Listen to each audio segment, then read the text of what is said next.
আমরা কথা বলবো প্লাজমা আর সিরাম নিয়ে। এই যে ছকটা দেখতে পাচ্ছি, এই ছকটা আমাদের এমসিকিউর জন্য খুবই খুবই গুরুত্বপূর্ণ এবং এর বেসিক যদি ক্লিয়ার থাকে তাহলে আমরা খুব সহজেই আনসার করতে পারবো। তাহলে দেখে নিই প্লাজমাটা কি। প্লাজমাটা হচ্ছে, আমরা জানি ব্লাড হচ্ছে দুই ধরনের উপাদান নিয়ে গঠিত। ফার্স্টে হচ্ছে ব্লাড সেলগুলা। ব্লাড সেল কি কি আছে? আরবিসি আছে, ডাব্লিউবিসি আছে আর প্লাটিলেট আছে। আর কি আছে? ব্লাড যে লিকুইড পার্টটা, ঠিক আছে, ওই লিকুইড পার্টটাকে বলা হয় প্লাজমা।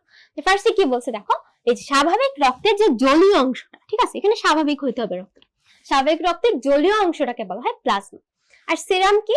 সেরাম হচ্ছে যখন আমরা ব্লাডকে কোয়াগুলেট করি, এই কোয়াগুলেন্ট দ্বারা হচ্ছে কোয়াগুলেট করি বা তঞ্চন করি, তখন ব্লাডটা হচ্ছে যখন তঞ্চিত হয়ে যায় এর মধ্য থেকে একটা জলীয় অংশ বের হয়ে আসে, ওই জলীয় অংশটাকে বলা হয় প্লাজমা, সেরাম।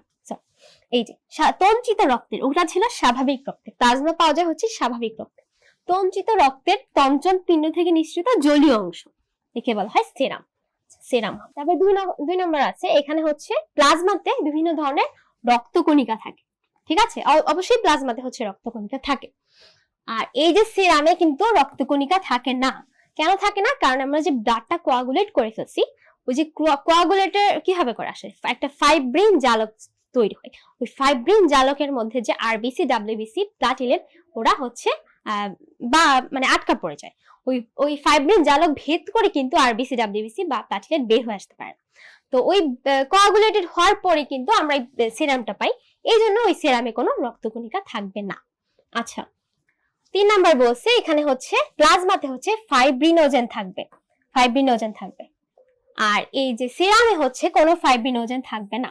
আচ্ছা, প্লাজমাতে কেন ফাইব্রিনোজেন থাকবে? প্লাজমা হচ্ছে স্বাভাবিক রক্তে অবশ্যই ফাইব্রিনোজেন থাকবে, যেটা হচ্ছে আমরা আমাদের কোনো জায়গায় কেটে গেলে বা উন্ডেড হলে ওইটাই ফাইব্রিনোজেনটা হচ্ছে সক্রিয় হয়। কিন্তু আমাদের সিরামে কেন থাকবে না?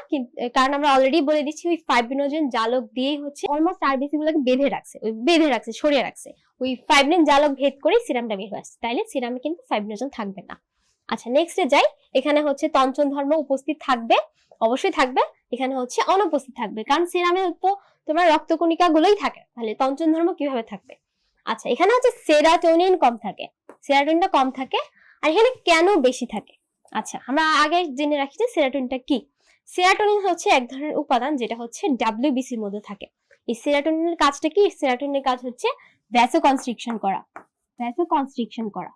এই ভ্যাসোকনস্ট্রিকশন মানে ভেসেল গুলাকে সংকুচিত করা, ঠিক আছে।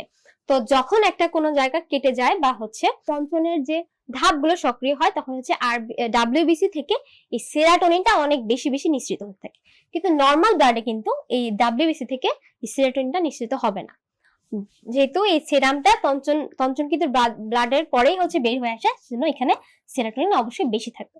আর এখানে পানির পরিমাণ দেখতে পারো হচ্ছে 90% পানি, এখানে হচ্ছে পানি একটু বেশি, 92 থেকে 95%। এটা হচ্ছে রেচন বর্জ্য পরিবহনের মাধ্যম। আর এখানে হচ্ছে আয়নের প্রধান উৎস। এখানে হচ্ছে রক্ত সংগ্রহের জন্য অ্যান্টিকোয়াগুলেন্টের প্রয়োজন হবে। এখানে হচ্ছে প্রয়োজন হয় না। কেন হয় না? কারণ এখানে ব্লাডটা অলরেডি কোয়াগুলেটেড।